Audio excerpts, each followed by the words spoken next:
What's up guys, you're watching Sid Gaming and today we're going to talk about the Sony PlayStation 5 error CE-107938-8 failed to update games.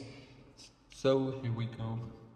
Try to update a games but you get failed. Here we go to the game application, check for updates, and you are not going to update and get the error.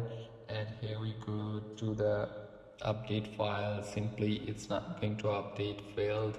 You go to the settings and network, you have a network problem, sometimes the DNS error, that's why you're not getting it, sometimes your local problem, so you just forget it and then connect it again and go to the advanced settings. Here we go, you just first you forget and then connect it again, and here we go to the advanced settings, go to the DNS settings, and here is the primary DNS and the secondary DNS, and after that you connect it again. So simply that's how you can fix this.